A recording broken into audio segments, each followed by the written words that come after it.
Very good morning to all of you. आज का जो हमारा टॉपिक है financial statement of sole proprietorship with adjustment, जिसमें एडजस्टमेंट के कुछ क्वेश्चंस हमने कल देखे किस तरीके से एडजस्टमेंट को हमें फाइनल अकाउंट्स बनाते टाइम शो करना होता है।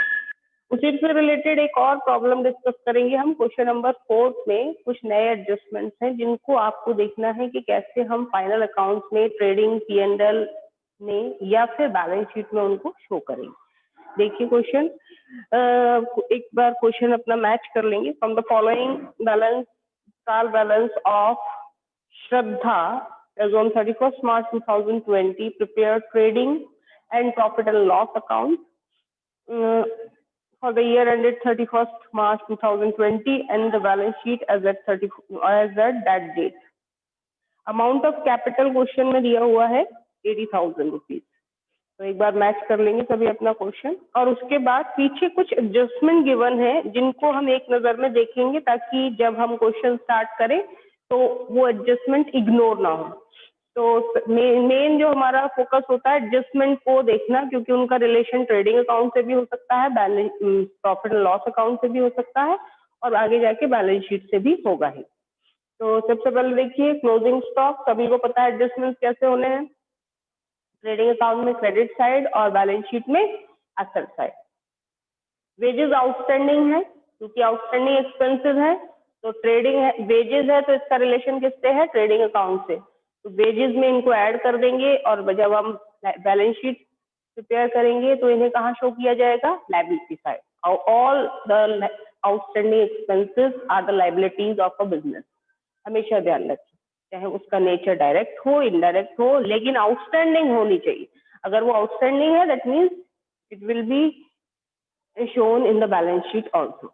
ठीक है। बैड डेट्स ये आपके वो बैड डेट्स हैं जिनका अभी हमने ड्यूरिंग द ईयर एंड में जाके पता चला कि ये इतने और डेटर्स हैं जिनसे हमें अमाउंट नहीं मिलेगा, जिनको हमने अभी अकाउंट में इंक्लूड नहीं किया, तो ये फर्दर बैड डेट्स बोले जाते हैं। इन फर्दर बैड डेट्स को आपको अगर क्वेश्चन में पहले से ट्रायल बैलेंस में बैड डेट्स है उनमें ऐड करना होता है, या फिर आप फर्दर के नाम से अलग से भी इन्हें शो कर सकते हैं, और फिर इन्हीं फर्दर बैड डेट्स को हम डेटर्स में से बैलेंस शीट में डिडक्ट कर देते हैं। डेटर्स हमारी एसेट होती है, सभी को पता है। Provision for doubtful debts to be 5%, ये प्रोविजन है। प्रोविजन के बारे में मैंने एडजस्टमेंट जब आपको बताए थे, पहले ही बताया था कि प्रोविजन जो होते हैं हमारे चार्ज ऑन प्रॉफिट होते हैं, यानी ये हमें क्रिएट करने होते हैं उन नॉन लायबिलिटीज के लिए जिनके बारे में हमें पता है कि वो आगे जाके इस तरीके के लॉसेस हमारे बिजनेस में होंगे, बट उनके एक्यूरेट अमाउंट का पता नहीं होता। जैसे डेटर्स से पैसा नहीं मिलता, इतना तो बिजनेसमैन को पता होता है कि अगर वो क्रेडिट पर गुड्स सेल कर रहा है तो कई बार ऐसी सिचुएशन आ सकती है कि उन्हें डेटर्स से मनी ना मिले, बट एक्यूरेटली कितना अमाउंट नहीं मिलेगा ये कोई नहीं बोल सकता। तो उसके लिए हम पहले से ही अपने प्रॉफिट का एक पार्ट सेट असाइड करते हैं प्रोविजन के नाम से। तो वो प्रोविजन हमें डेटर्स पर एक स्पेसिफिक परसेंटेज से क्या करना होता है, क्रिएट करना होता है। हर एक बिजनेस का वो स्पेसिफिक परसेंटेज डिफरेंट हो सकता है।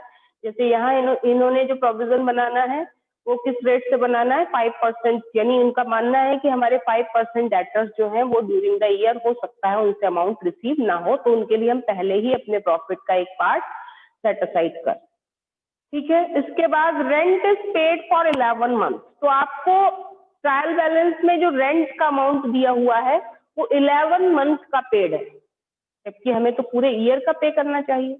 तो फिर 1 मंथ का कैसा होगा, अपने आप समझ लेना चाहिए कि 1 मंथ रेंट इज आउटस्टैंडिंग, क्योंकि अगर पूरे 12 महीने का हमने पेमेंट नहीं किया दैट मीन्स पूरे ईयर में पूरे कितने मंथ होते हैं, 12 मंथ होते हैं।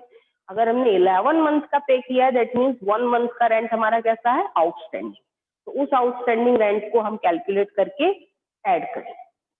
इसके बाद insurance premium is paid per annum ended 31st May 2020। तो पर एनम के बेसिस पर इंश्योरेंस प्रीमियम पे किया जाता है, और इसका जो इंश्योरेंस का ईयर है वो है 31 मई का, जबकि हमारा फाइनेंशियल ईयर का बैंड होता है 31 मार्च को। तो इसका मतलब हमने 2 मंथ का आगे जाकर के इंश्योरेंस का अमाउंट ज्यादा दिया होगा इस पूरे ईयर में। उसका कैलकुलेशन भी मैं बताऊंगी कि आपको कैसे करना है, और उसे कैसे अकाउंटिंग बुक्स में शो करना।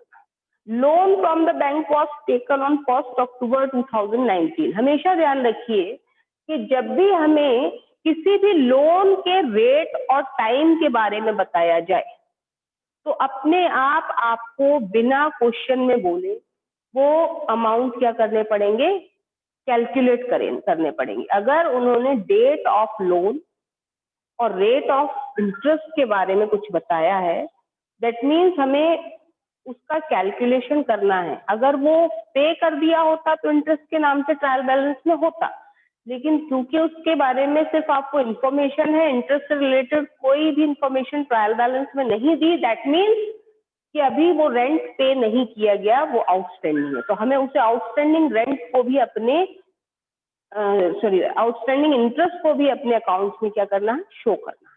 तो ये चीज जरूर ध्यान रखें कि जब भी रेट और टाइम किसी लोन के साथ या किसी भी चीज स्पेसिफिक आइटम के साथ फिक्स है, दैट मीन्स हमें उसका कैलकुलेशन जरूर करना है। उसके बाद नेक्स्ट क्या है, provide depreciation on machinery at the rate of 10% and on furniture at the rate of 5%। तो ये एडजस्टमेंट सभी को पता है, डेप्रिसिएशन का हमें कैसे करना होता है। P&L अकाउंट में डेप्रिसिएशन का अमाउंट और बैलेंस शीट में हमें उसे उसी एसेट में से डिडक्ट करना होता है जिस पर हम डेप्रिसिएशन चार्ज कर रहे हैं। तो हम प्रिपेयर कर रहे हैं कौन सा account, trading account. Trading and P&L both एक साथ। तो कैसे प्रिपेयर करेंगे, देखिए कल भी हम बना चुके हैं इस अकाउंट को, फिर से देखेंगे एक बार क्योंकि अकाउंट बड़ा है तो मैं यहाँ से रब कर रही हूँ। Trading and profit and loss account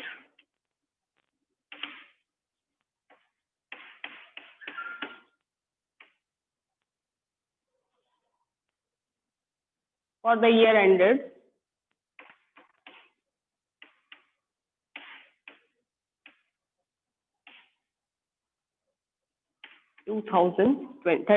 March 2020 और हमारे वही 4 कॉलम, डेट, पर्टिकुलर्स और डेट तो नहीं होगा, पर्टिकुलर अमाउंट, क्योंकि ईयर के एंड में बनने वाला अकाउंट है तो इसलिए हमेशा कौन कौन से 4 कॉलम रहेंगे, पर्टिकुलर अमाउंट, पर्टिकुलर। अब देखते हैं ट्रेडिंग अकाउंट से रिलेटेड कौन कौन से आइटम हमें क्वेश्चन में गिवन है।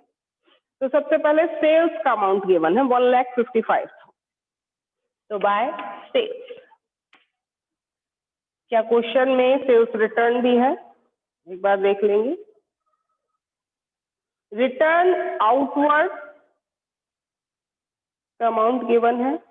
रिटर्न आउटवर्ड क्या होते हैं, return outward are purchase return, सभी को पता है। रिटर्न आउटवर्ड सबको पता है ना, क्या होता है रिटर्न आउटवर्ड, परचेज रिटर्न, यानी सेल्स रिटर्न क्वेश्चन में नहीं। इसके बाद परचेज का अमाउंट आपको गिवन है और ओपनिंग स्टॉक दिया है। देखिए 1 अप्रैल 2019 को हमारे पास ओपनिंग स्टॉक था 42,000 का। तो सबसे पहले टू ओपनिंग स्टॉक 42,000। इसके बाद परचेज, और उस परचेज में से हम क्या माइनस कर देंगे, परचेज रिटर्न। परचेज है आपके पास 82,600, इंटरनल कॉलम में शो करेंगे। लैप्स रिटर्न 1,600, तो एग्जैक्ट परचेज हमारे पास रह जाएगा 81,000। ठीक है, इसके बाद नेक्स्ट आइटम जो है वो है कैरीज इनवर्ड, डायरेक्ट एक्सपेंस है, ले लेंगे। टू कैरीज इनवर्ड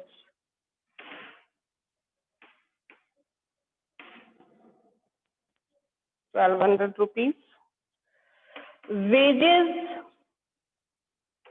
का अमाउंट आपको गिवन है। इसके बाद नेक्स्ट जो है वो है 4,000 रुपीज वेजेस। इसे हम इंटरनल कॉलम में शो करेंगे क्योंकि इसका कुछ अमाउंट अभी आउटस्टैंडिंग है, उसको हमें इसमें ऐड करना है। पीछे एडजस्टमेंट में अगर हम देखते हैं वेजेस को, तो वेजेस का अमाउंट कितना दिया हुआ है हमें आउटस्टैंडिंग,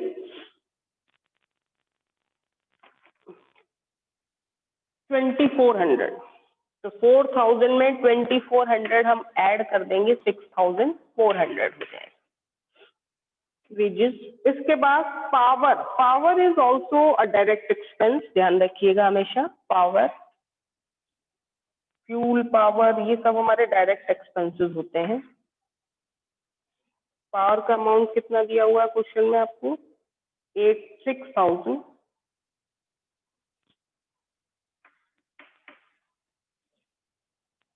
और उसके बाद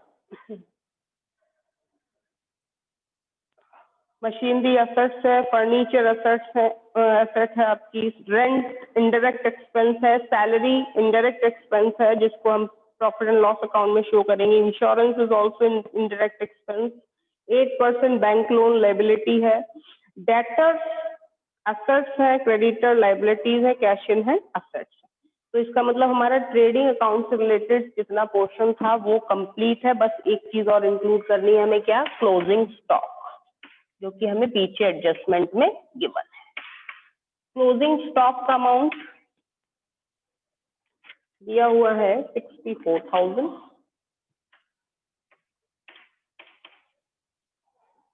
और हमारी सेल्स थी 1,55,000। अब आप कैलकुलेट करके जल्दी से बताइए कि आपके क्वेश्चन में ग्रॉस प्रॉफिट आया या ग्रॉस लॉस आया?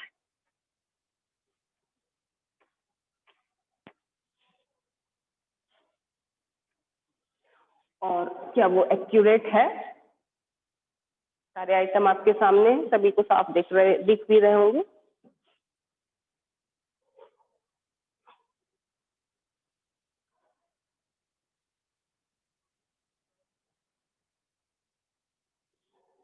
चलो, और जरा, क्योंकि अब मैं इसे रब करने के बाद प्रॉफिट एंड लॉस अकाउंट आपको बताऊंगी, जो कि इस क्वेश्चन में थोड़ा सा बड़ा बनेगा, जिसमें एडजस्टमेंट भी है, साथ में कुछ आइटम्स भी ज्यादा हैं, तो बहुत ध्यान से करेंगे। 1,55,000 प्लस 64,000 अगर हम करते हैं तो कितना आएगा? 2,19,000। Yes ma'am. हाँ, इसमें से आप डेबिट के आइटम्स को हम क्या कर देंगे? डिडक्ट कर देंगे। तो डेबिट में हमारे पास कौन कौन से आइटम हैं? सबसे पहले 42,000 ओपनिंग स्टॉक, दूसरा अमाउंट जो हमारा है वो है 81,000 का परचेज का एक्यूरेट अमाउंट, 1,200 के हमारे कैरेज इनवर्ड के अमाउंट, उसके बाद नेक्स्ट जो है वो 6,400 वेजेस और 6,000 की पावर। टोटल हमारा 82,400 का ग्रॉस प्रॉफिट आता है क्वेश्चन। एक बार मैच कर लेंगे, बिल्कुल सही है। टू ग्रॉस प्रॉफिट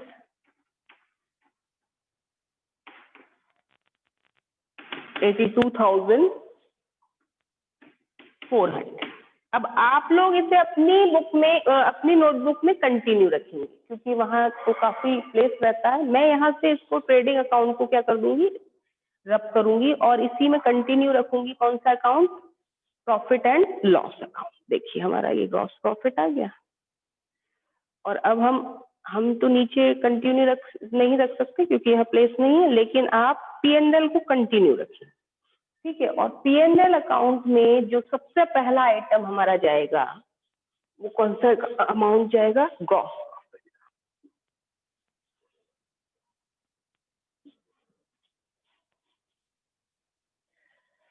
तो ग्रॉस प्रॉफिट का अमाउंट अभी अभी हमने कैलकुलेट किया, कितना था?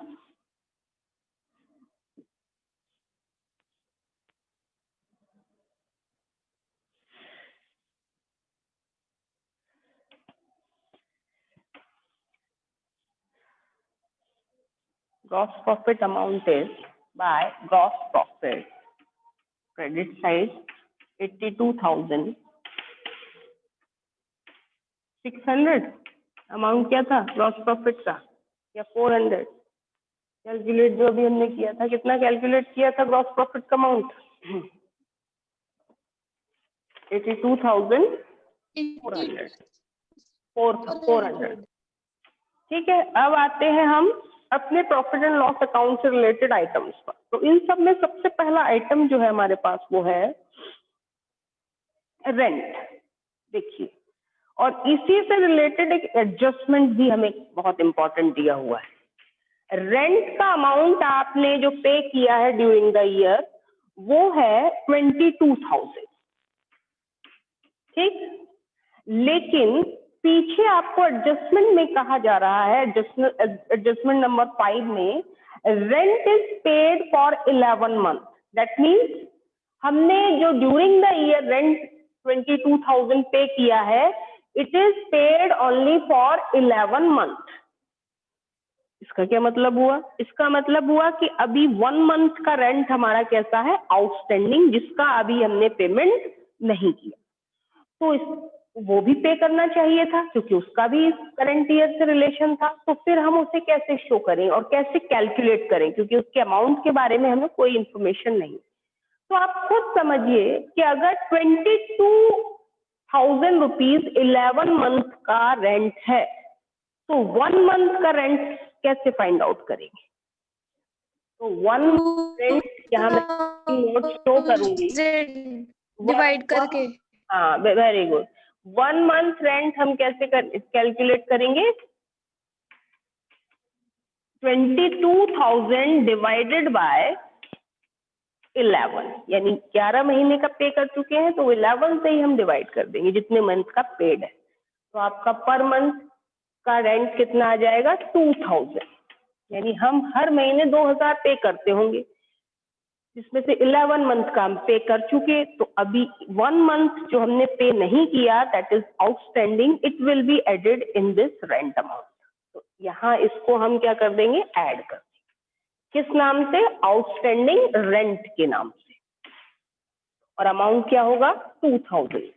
टोटल रेंट हमारा आउटर कॉलम में आ जाएगा 24,000। क्लियर? इसके बाद नेक्स्ट हमारा जो इनडायरेक्ट एक्सपेंस है वो है सैलरी। सैलरी अमाउंट आपको 15,000 गिवन है, जिसका कोई एडजस्टमेंट नहीं है पीछे, तो एज इट इज लिख देंगे 15,000।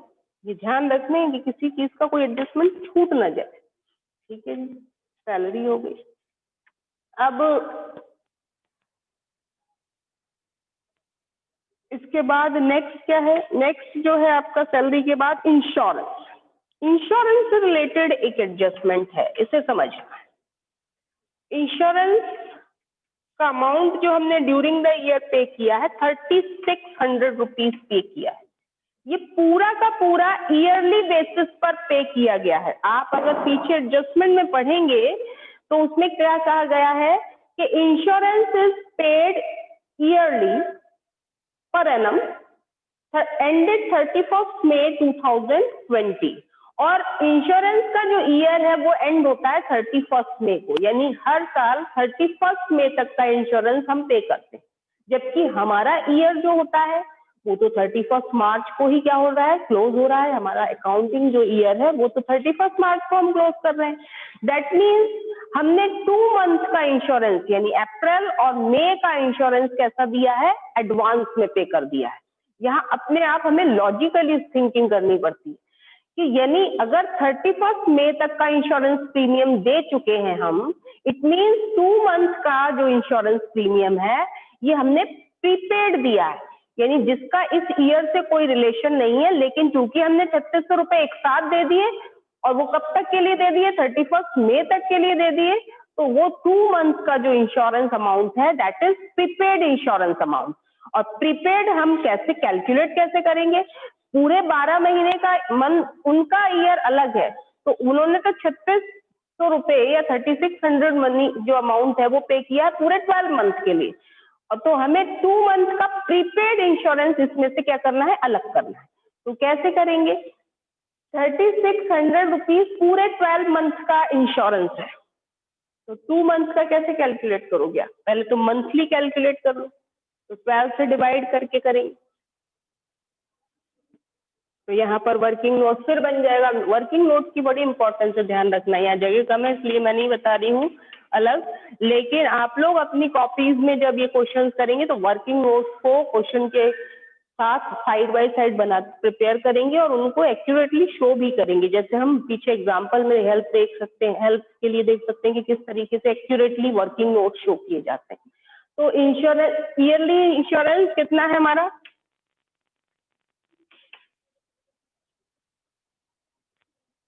3600। 1 मंथ का कितना हो जाएगा?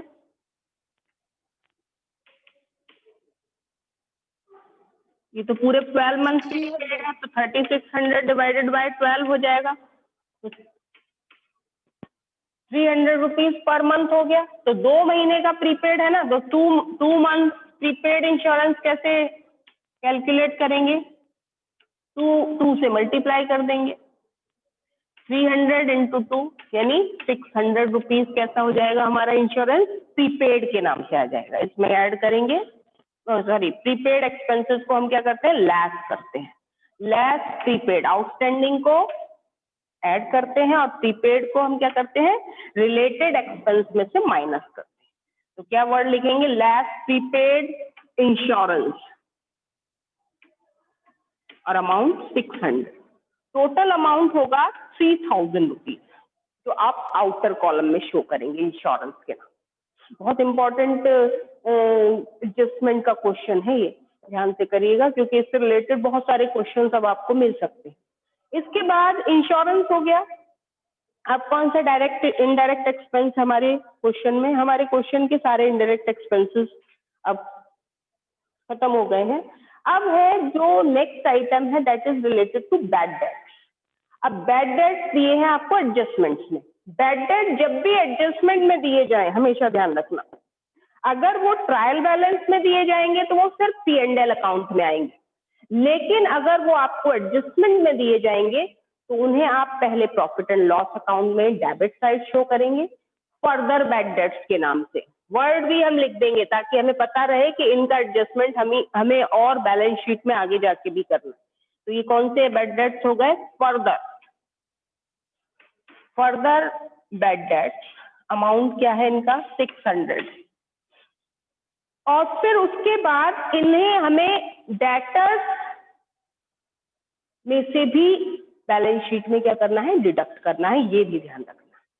दूसरा एक और चीज यहाँ पर ये ध्यान रखना है कि आपको बैड डेटर्स पर 5% प्रोविजन भी क्रिएट करना है। क्वेश्चन में एडजस्टमेंट में 4th एडजस्टमेंट गिवन है, provision for doubtful debts to be 5%। तो प्रोविजन हम कैसे क्रिएट करेंगे, उसको हम कहाँ शो करेंगे? प्रोविजन को हम हमेशा शो करते हैं प्रॉफिट एंड लॉस अकाउंट में डेबिट साइड। जो नया प्रोविजन हम बनाते हैं उसका क्रिएशन हम P&L में करते हैं, और अगर हमारा पुराना प्रोविजन ऑलरेडी है बुक्स में तो उसे हम प्रॉफिट एंड लॉस अकाउंट में क्रेडिट साइड शो करते हैं। ये भी ध्यान रखिएगा, क्योंकि आगे के क्वेश्चंस में वो भी आएगा। तो पुराना जो हमारा प्रोविजन है वो तो इस क्वेश्चन में है नहीं, पर न्यू प्रोविजन जो हमें क्रिएट करना है वो है 5%, provision for doubtful debt, short में लिखा है D/D at the rate of 5%। Calculate कैसे करेंगे? देखिए, यहाँ मैं वर्किंग नोट बना रही हूँ, जरा देखिएगा। वर्किंग नोट का बहुत इंपॉर्टेंट रोल है। यहाँ मैं सामने बना रही हूँ ताकि आपको इधर से दिखाई दे वर्किंग नोट, क्योंकि प्लेस की कमी है। क्या कैसे बनाएंगे आप? सबसे पहले आप देखिए कि आपके क्वेश्चन में डेटर्स का अमाउंट कितना दिया हुआ है। तो हमारे पास डेटर्स है 20,600। Debtors is equal to 20,600। दिख रहा होगा सभी को, ट्रायल बैलेंस में दिए हुए हैं। इसके बाद डेटर्स के इस अमाउंट में से, यहाँ पर कर वर्किंग नोट, डेटर्स के इस अमाउंट में से हम फर्दर बैड डेट्स अगर क्वेश्चन में गिवन है, फर्दर यानी वो बैड डेट्स जो हमें एडजस्टमेंट में दिए हैं, जो हमें ट्रायल बैलेंस में दिए हैं हम उन्हें डिडक्ट नहीं करेंगे, हमेशा याद रखना। जो हमें एडजस्टमेंट में बैड डेट्स दिए हैं उन्हें हम यहाँ डिडक्ट करेंगे, तो लेस करेंगे फर्दर बैड डेट्स।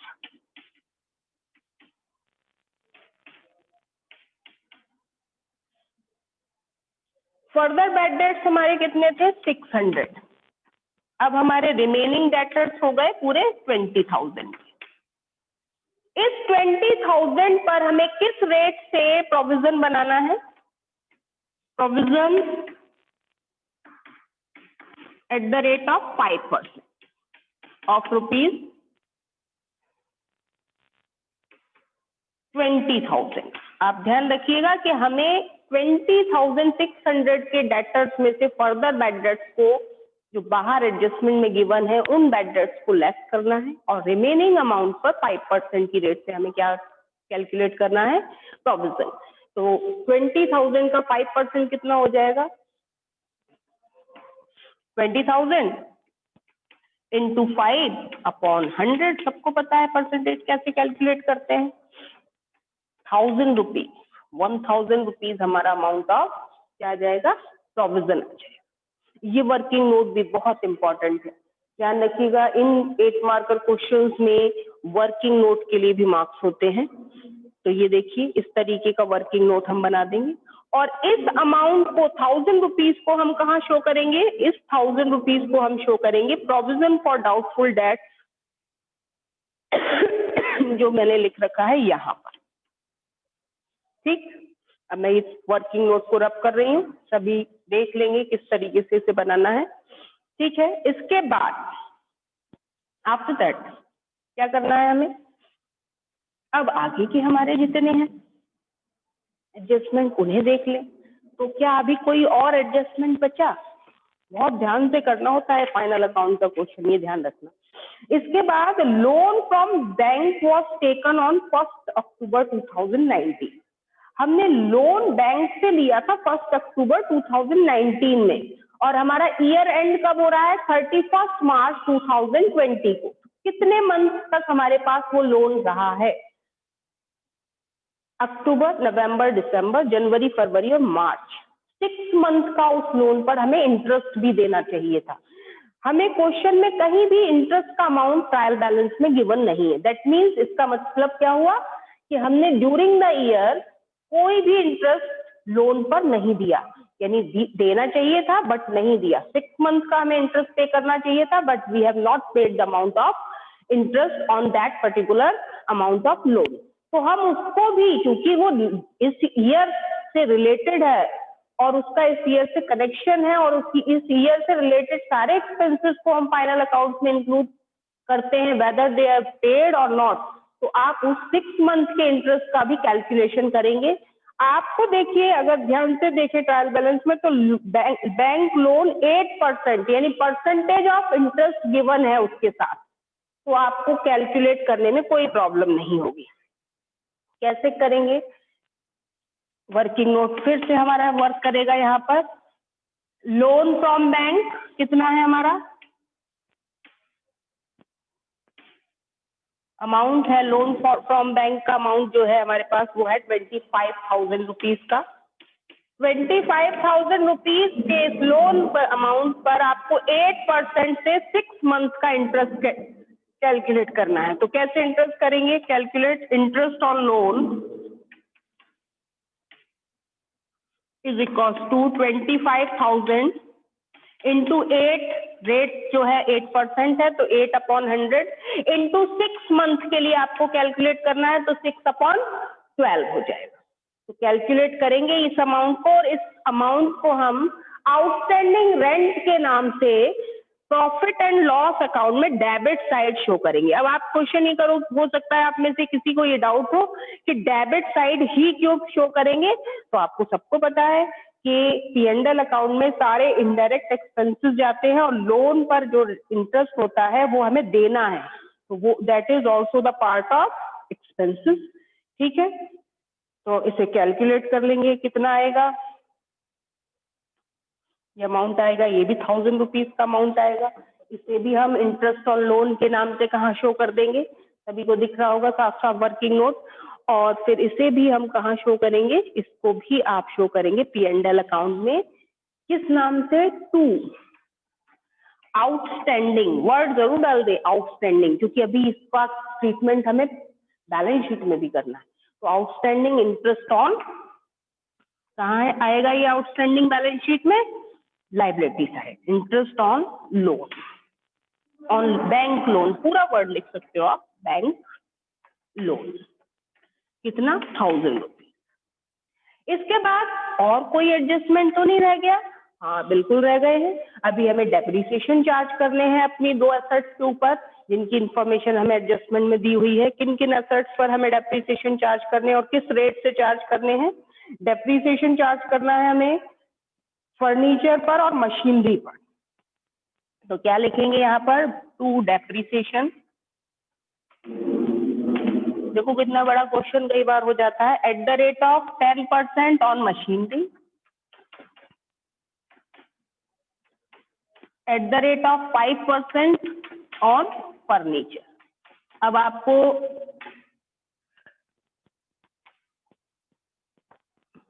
मशीनरी और फर्नीचर के अमाउंट गिवन है, कॉस्ट गिवन है। तो मशीनरी की कॉस्ट कितनी दी हुई है, मशीनरी की कॉस्ट हमें दी हुई है क्वेश्चन में 50,000। 50,000 का क्या परसेंटेज 10%, 5,000 हो जाएगा, इंटरनल कॉलम में शो करेंगे। और फर्नीचर का जो हमें कॉस्ट गिवन है वो है 14,000। 14 मीन 14,000 रुपए, उसका 5% आप कैलकुलेट कर देंगे। तो 5% होगा 700 रुपीज। टोटल डेप्रिसिएशन हो जाएगा 5,700। ये अमाउंट भी हम अपने P&L में शो कर देंगे। और इस तरीके से हमारा प्रॉफिट एंड लॉस अकाउंट भी बनकर तैयार हो जाएगा। अब ये सारे एडजस्टमेंट करने के बाद अब आप नेट प्रॉफिट को कैलकुलेट करेंगे। और नेट प्रॉफिट कैलकुलेट करने के लिए क्या करना पड़ेगा, अब देखो इतना बड़ा हो गया कि इसमें भी जगह नहीं बची। तो अब हमें नेट प्रॉफिट कैलकुलेट करने के लिए क्या करना पड़ेगा, ग्रॉस प्रॉफिट का कंपैरिजन इन सारे एक्सपेंसेस के साथ करना पड़ेगा। अगर एक्सपेंसेस ज्यादा हैं और ग्रॉस प्रॉफिट कम है, दैट मीन्स लॉस होगा। और उल्टा होता है हमारे साथ, यानी क्रेडिट ज्यादा है और डेबिट कम है, तो हम क्या कर देंगे, gross net profit find out कर लेंगे। 24,000 माइनस करने हैं 15,000, 3,600, ये सारे आइटम हमें माइनस करने हैं इसमें से। और फिर देखते हैं हमारा नेट प्रॉफिट का अमाउंट कितना आता है। बिल्कुल सही आया, 32,100। कैलकुलेट करते रहेंगे सभी अपने साथ बैठे हुए, और हमारा अमाउंट आएगा नेट प्रॉफिट का। यहाँ जगह बहुत कम है, मैं बहुत थोड़े प्लेस में लिख रही हूँ। नेट प्रॉफिट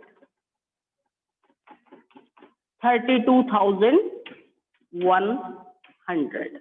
और फिर दोनों साइड का टोटल इक्वल कर देंगे, जैसा कि हम हर बार अकाउंट क्लोज करते टाइम करते हैं। ठीक है, यहाँ जगह नहीं है इसलिए मैं नहीं लिख पाऊंगी, लेकिन आप लोग सब टोटल को मैच कर लेंगे। देखिए नेट प्रॉफिट कितना आया हमारा, 32,100। और टोटल दोनों साइड इक्वल कर देंगे, जगह नहीं है इसलिए मैंने वहां डेबिट में वो अमाउंट नहीं लिखा, आप लोग लिखेंगे। बस ये हो गया हमारा ट्रेडिंग एंड P&L अकाउंट। अब हमें क्या बनानी है, बैलेंस शीट। अब आपको ये ध्यान रखना है कि इस क्वेश्चन में हमने बहुत सारे एडजस्टमेंट किए, जिनको हम सभी एडजस्टमेंट को हमें कहाँ शो करना है, बैलेंस शीट में भी एज इट इज शो करना है, ये ध्यान रखना। तो बैलेंस शीट जब बनाओ तो बहुत ध्यान से बनाना। अगर मेरे पास टाइम है अभी तो मैं बैलेंस शीट आपको बता देती हूँ। हेलो, आवाज आ रही है ना सभी को?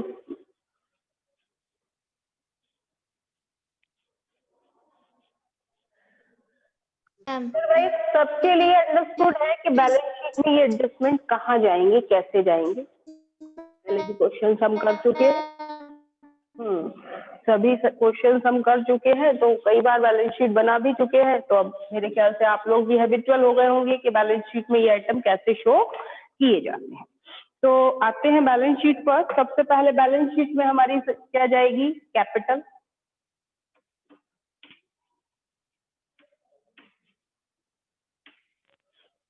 पर हमेशा ध्यान रखना कि जब एडजस्टमेंट के नंबर्स ज्यादा हो तो उन्हें बैलेंस शीट में लिखना मत भूल जाना, नहीं तो आपकी बैलेंस शीट बिल्कुल भी मैच नहीं होगी। सबसे पहले कैपिटल अमाउंट दिया है हमें क्वेश्चन में, तो उसी से शुरू करते हैं। कैपिटल 80,000, इसमें ऐड कर लेंगे हम net profit during the year का नेट प्रॉफिट अभी फाइंड आउट किया हमने, कितना 32,100, तो ये हो जाएगा हमारा 1,12,100 1,12,100। इसमें से लैस कर देंगे ड्राइंग्स आपको क्या क्वेश्चन में गिवन है, ड्राइंग्स का अमाउंट गिवन है 18,000, उसको हम डिडक्ट कर देंगे इसमें से, ठीक है। तो ये प्लस माइनस प्रोसेस करते रहिए। 18,000 जैसे ही हम डिडक्ट करेंगे तो अमाउंट ऑफ ड्राइंग कितना आ जाएगा, जल्दी से बताओ मुझे।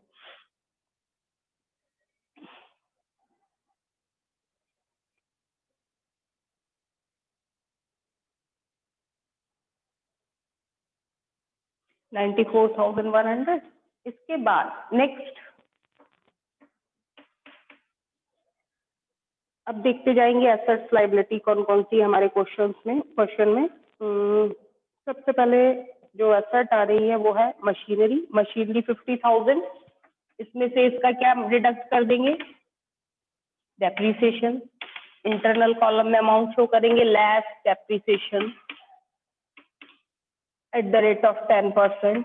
जो हमने P&L में दिखाया था 5,000, उसे माइनस करेंगे 45,000। आउटर कॉलम में रिटन डाउन वैल्यू आ जाएगी मशीन की। इसके बाद फर्नीचर अमाउंट, फर्नीचर आपका है 14,000 का, जिसमें से हम लेस करेंगे उसका depreciation at the rate of 5%, तो अमाउंट आ जाएगा 700 का, तो आपका वह रह जाएगा 13,300।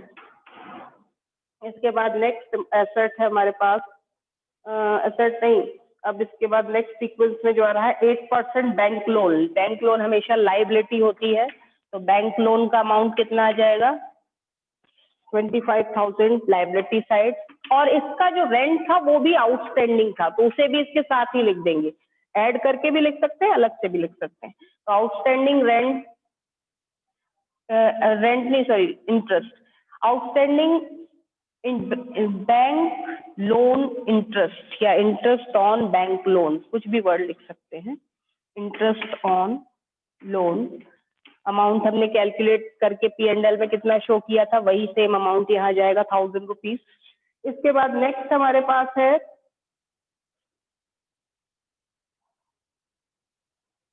डेटर और क्रेडिटर्स। तो डेटर्स का समझ लो, डेटर्स हमारे पास थे 20,600, इसमें से लेस करेंगे further bad debts. Further bad debts हमारे 600, तो 20,000 रह गए डेटर्स। इसमें से हमने प्रोविजन और लेस करना है, ये भी ध्यान रखना। जो प्रोविजन हम क्रिएट कर रहे हैं न्यू, उसको भी हम माइनस करेंगे। लेस प्रोविजन डाउटफुल डेट्स का कितना क्रिएट किया था, याद होगा 1,000 रुपीज था, तो हमारे आउटर कॉलम में डेटर्स जाएंगे 19,000। क्रेडिटर्स हमारे liability side as it is आ जाएंगे। क्रेडिटर्स का अमाउंट हमारा कितना है, गिवन है 18,900। और इसके बाद कैश इन हैंड हमें 1,500 का गिवन, कैश इन हैंड। अब हम देखते हैं हमारे कौन कौन से ऐसे एक्सपेंसेस हैं जो अभी हमने इसमें आउटस्टैंडिंग या प्रीपेड होने की वजह से इंक्लूड नहीं किए, तो उन्हें भी इंक्लूड कर लेंगे। तो हमें याद है आउटस्टैंडिंग 2 एक्सपेंस थे, 3 थे बल्कि, एक हम लिख चुके हैं, आउटस्टैंडिंग इंटरेस्ट ऑन लोन के साथ ही, ताकि भूले ना। उसके बाद आउटस्टैंडिंग रेंट भी था, याद होगा तो कितना था वो 2,000, only outstanding part. Outstanding wages भी थे, कोई भी आइटम भूलना नहीं है, ये ध्यान रखिए, 2,400 थी। और प्रीपेड हमारे पास एक एक्सपेंस था, जिसको हम प्रीपेड एक्सपेंसेस को कहाँ शो करते हैं, एसेट साइड। प्रीपेड एक्सपेंस था हमारा इंश्योरेंस, जो कि कितना था 600, only the part of outstanding prepaid only, पूरा नहीं इंक्लूड करेंगे। यानी अब हमारे सारे एडजस्टमेंट हो चुके, हमने तसल्ली कर ली कि कोई भी एडजस्टमेंट छूटा नहीं। और फिर हम बैलेंस शीट जब मैच करेंगे तो हमारी बैलेंस शीट बिल्कुल सही एक्यूरेट आएगी, दोनों साइड एसेट और लायबिलिटी हमारा एकदम मैच कर जाएगा। आप करके देख लें, आपके 94,100 plus 25,000 plus 1,000 plus 18,900 plus 2,000 and 2,400, 1,43,400 exact amount आपका बैलेंस शीट का लायबिलिटी में आ गया। और सेम अमाउंट ही 1,43,000 कितना आया है 400, सेम अमाउंट ही हमारा कहाँ आ जाएगा एसेट साइड। आप करके देख लीजिएगा, हमें कुछ भी प्लस माइनस करने की जरूरत नहीं है। अगर हम सही बिल्कुल एंट्रीज शो करेंगे अकाउंट्स में तो आपकी बैलेंस शीट अपने आप मैच हो जाएगी, आप बिल्कुल भी परेशान नहीं। तो ये क्वेश्चन हम यहीं क्लोज करते हैं, काफी लंबा क्वेश्चन हो गया है। आज की क्लास यहीं ऑफ करते हैं। Thank you and have a nice day.